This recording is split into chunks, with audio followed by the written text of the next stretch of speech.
দক্ষিণবঙ্গে এই প্রথমবার পাহাড়ে বা জঙ্গলে প্রশিক্ষণ নিতে এসে টেলিস্কোপের মাধ্যমে রাত্রের আকাশে দেখা যাবে তারা। পুরুলিয়া মানে শুধু পর্যটন তা নয়, পুরুলিয়া মানে প্রকৃতির কোলে নিজেকে হারিয়ে যাওয়া, প্রকৃতির কাছ থেকে অনেক কিছু শিক্ষণীয় বিষয় সংগ্রহ করে নিয়ে যাওয়া।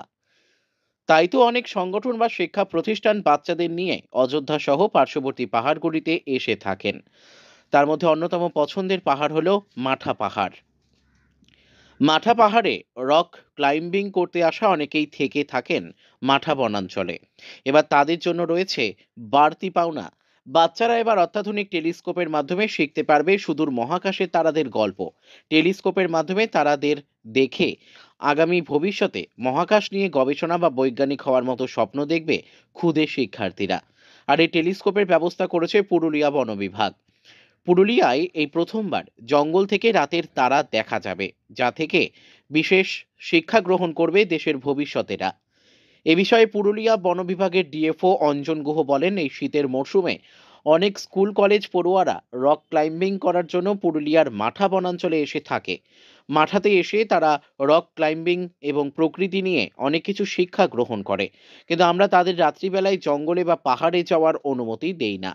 তাই বাচ্চারা সন্ধ্যের পর ফাঁকা সময়ে যাতে নতুন কিছু শিখতে পারে, তার জন্য নেচার মেটস এবং পুরুলিয়া বন বিভাগের যৌথ উদ্যোগে একটি টেলিস্কোপের ব্যবস্থা করা হয়েছে, যা থেকে বাচ্চারা খোলা আকাশে তারাদের দেখে নতুন কিছু শিখবে এবং আগামী ভবিষ্যতে বৈজ্ঞানিকদের মতো বড় কিছু হওয়ার স্বপ্ন দেখবে। আমরা গর্বিত যে এই প্রথমবার দক্ষিণবঙ্গে এই কাজ করতে পারছি।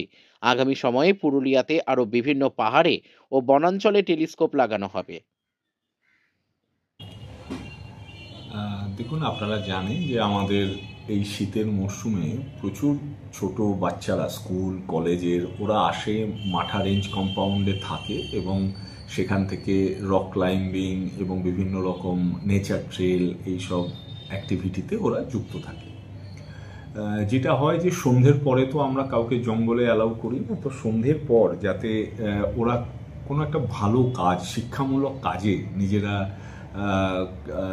যুক্ত করতে পারে নিজেদেরকে, সেই জন্য আমরা নেচার মেটস বলে একটি এনজিওর সাথে যৌথ উদ্যোগে আমরা মাঠা রেঞ্জ কম্পাউন্ডে একটা টেলিস্কোপের বন্দোবস্ত করলাম, যেটা দিয়ে আমরা ওই বাচ্চাদেরকে রাতের আকাশ দেখিয়ে তারা দেখাতে পারবো।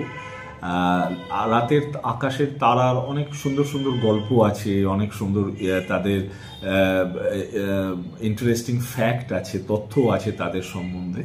তো এটার মধ্যে দিয়ে ওরা সন্ধ্যের পর ওদের অবসর সময়, সারাদিন ট্রেকিং করে বা রক ক্লাইম্বিং করার পর ওদের অবসর সময় ওরা যাতে একটা গঠনমূলকভাবে ওদের জীবনে কিছু ওরা শেখে, এটাই আমাদের মূল উদ্দেশ্য। এবং এটা আমাদের গর্বের ব্যাপার যে আমরা দক্ষিণবঙ্গে এরকম প্রজেক্ট আমরা এইটাই প্রথম শুরু করতে পারলাম। এটা কি যে রক ক্লাইম্বিং এর সিজন, মানে শীতকাল, তো এই সময় কি থাকবে নাকি সারা বছর? না, আমরা থাকবো সারা বছরই, এবং আমরা নিকটবর্তী সমস্ত স্কুলকেও এরপরে জানাবো রক ক্লাইম্বিং এর জন্য যে বাচ্চারা আসছে ওরা আসুক। অন্যান্য যে স্কুলের বাচ্চারা কাছাকাছি আছে, আমাদের পুরুলিয়াতে যে সায়েন্স ক্লাব আছে তাদের সাথেও যোগাযোগ করে আমরা চাইবো যে এখানকার শিশুদের একটা ভালো কিছু শিক্ষাগত অ্যাক্টিভিটির সাথে বন দপ্তর যাতে আমরা সহযোগী হতে পারি, এটাই আমাদের মূল উদ্দেশ্য। মেনলি শিক্ষার উদ্দেশ্য নাকি?